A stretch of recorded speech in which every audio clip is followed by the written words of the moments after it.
I don't understand how in one breath you can give Doug Pederson credit for simplifying it for one person, complicating it for another, but then we get to Nick Foles being gone and Carson Wentz is here, and you're ignoring that to get at Carson Wentz. I don't understand that. I don't believe that Doug Pederson is incapable as a coach of using Carson Wentz properly. I put that on Carson Wentz. He's been in the league long enough now. I was arguing at a time when Molly and others were saying Tom Brady should be the MVP a couple years ago. No, Carson Wentz should be the MVP. Right, we they know were that. winning. Yeah. He was looking great, and I thought he was the guy to replace Aaron Rodgers, right? Then I noticed, then Nick Foles had an incredible run in the playoffs, but still, of course, Carson Wentz is your starter. They were floundering with Carson Wentz the following season. Nick Foles took over. They were different, and now they're floundering again. I'm going to say something to you that Dan can't say to you.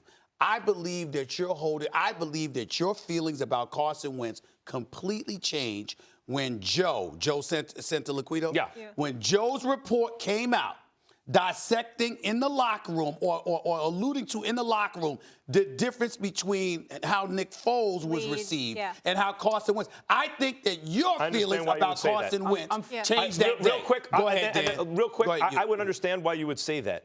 It didn't change then. It explained some things to me. I was curious. Why does this team function so much better with Foles than Wentz? Then explain why the Jags are playing worse with Nick Foles than Gardner Minshew. Horses for courses. I would never argue that Foles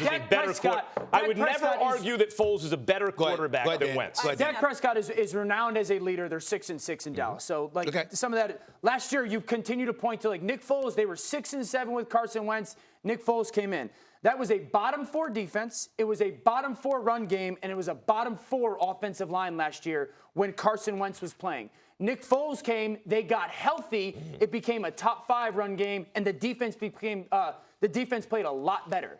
So it's not just you think it's strictly an individualized thing, Max, where the quarterback has. Yes, you do, because you're going. I know what I think. It's not what I think. Well, that's what you're stating. Because we have to, at a certain point, isolate value. And when we say quarterbacks, when I'm arguing here, quarterbacks are overpaid. You don't have to isolate value. And I'm told that they're not overpaid. Okay, then. They're going to get a lot of credit. They're going to take a lot of blame. Why do you have to isolate value? Tell me why you have to isolate value. How do you understand what someone is worth or something is worth if you can't isolate their value? Their impact. Right. That's not isolating value, though. And what was Nick Foles' impact on this team 2 seasons in a row when it mattered most? Well, he was 2 seasons ago. He was home field advantage because of the guy who got hurt. And what was his impact? Who won the Super Bowl MVP? Who had the number 1 rush offense? But that's not fair, Max. Who had the number 1 offense? Am I making it up? Did he win the Super Bowl MVP because they had one guy? They were 11-2. Who won Super Bowl MVP? Max, then? who had the best Were they going to go to the playoffs with Carson Wentz? They had less than 20% chance. Max, they were 11-2 with Nick Foles before he went down. He was your MVP. He got hurt. With Carson Wentz. I'm sorry, Carson Wentz. I apologize. They were 11-2 with Carson Wentz. Sure. He goes down. He was your league MVP at the time. I agree. So what I'm saying to you is the only way your argument makes sense is if you're saying that what Nick Foles did that year they won the Super Bowl, they would not have done it with Carson Wentz playing the way that he was playing at that time. I don't know that they would have done it with Carson Wentz or not. That's not fair because he didn't get the chance to show it. I know they did do it with Nick Foles. I also know the team was flat with Carson Wentz. Yes, there were injuries. They were flat with Carson Wentz last year. They were juiced with Nick Foles last year. And I noticed they're flat again with Carson Wentz this year. Go look at how many points they scored with Carson Wentz last year and then with Nick Foles. Go look at how many points they gave up. There's the fundamental difference, Max. That's why it's a team game. And by the way, I'm talking about someone, I watch the Eagles a lot. I see the reason this season when people are some people are saying, hey, Carson Wentz is playing almost like at MVP levels if guys weren't dropping passes. And I started to really pay close attention. And I thought, I don't see what people are seeing. I see a guy whose instincts are shot, frequently does the opposite of what he should be doing.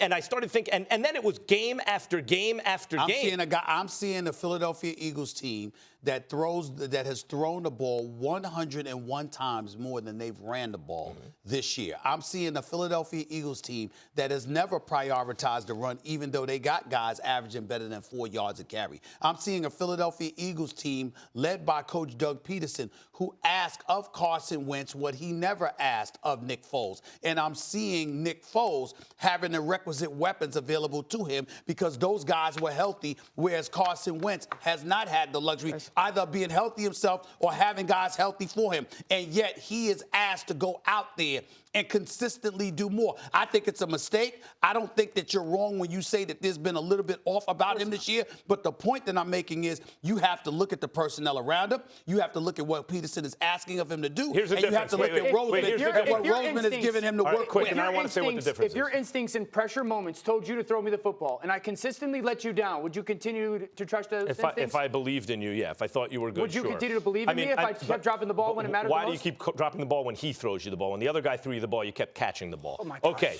here's the issue I have. Jared Goff has not been good this year. Jared Goff, we've seen play at a high level. He took a team to the Super Bowl last year. He was one of the reasons. He was in the running throughout about 2/3 of the season for MVP. We kept saying they have 3 MVP candidates: Aaron Donald, Todd Gurley, and Jared Goff. This year he hasn't been good. But we always looked at Jared Goff, even with the arm talent, like he needs to play action with Todd Gurley. Dak Prescott, leadership qualities, doesn't turn the ball over. But both of them, the reason you like Carson Wentz so much, I assume, is the same reason I do. Because when I see Carson Wentz, I go, no, that's not Goff, and that's not Dak. That is a differently abled quarterback. That's a guy, like when you look at Patrick Mahomes, not pitched at Mahomes level, but like that guy's just different talent-wise. Therefore, there are a lot of expectations. And not only is he not meeting those, but his team is underperforming with him. Thanks for watching ESPN on YouTube. For more sports highlights and analysis, be sure to download the ESPN app. And for live streaming sports and premium content, subscribe to ESPN+.